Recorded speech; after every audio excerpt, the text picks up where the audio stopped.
This video is on naming aldehydes and ketones. Both aldehydes and ketones contain a carbonyl with no further functionality.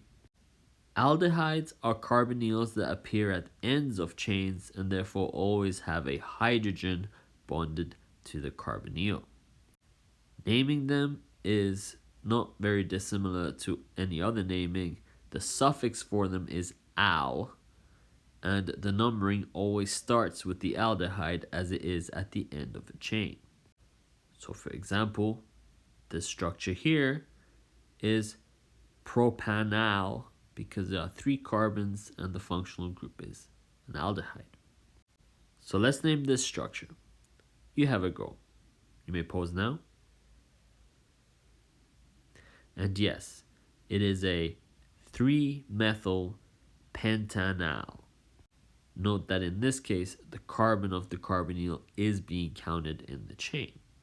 However, if it is a single carbon substituent of a larger structure, such as this here, we would call it a carboxaldehyde or a carbaldehyde. So therefore, this structure here is cyclohexane carboxaldehyde. You may be thinking, why isn't it cyclohexanal? Well, it's because the al substituent is implying that it has to be at the end of a chain. If you have a cyclohexyl, is a ring, so there is no end to the chain. All right, let's try again. What are the names of these structures? You may pause now. And here are the answers.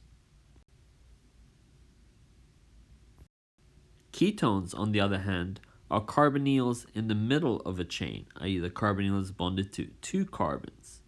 The suffix for ketones is -one. And once again, you want the lowest numbering for a carbonyl. So for example, this structure here has a carbonyl on the 2 position, so it would be 2-butanone, or just 2-butanone. Now you have a go. What would be the name of this structure here? You may pause now. And yes, it would be a 4-methyl-2-pentanone or 4-methyl-pentan-2-one, depending on what you prefer. The ketone is like any other functional group, but it follows the rules of things such as the triple bond or a double bond, like the -ene and the -ine, as it's a suffix to emphasize it. So if you have an enone, you're implying that you have an alkene and a ketone in the same structure.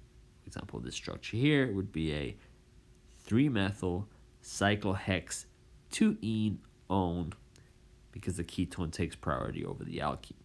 If you're worried about the priorities, don't worry. There's a video, a couple of videos after this one, going over the priorities of functional groups. But enough for that. Let's practice a couple more structures. What are the names of these structures? You may pause now. And here are the answers.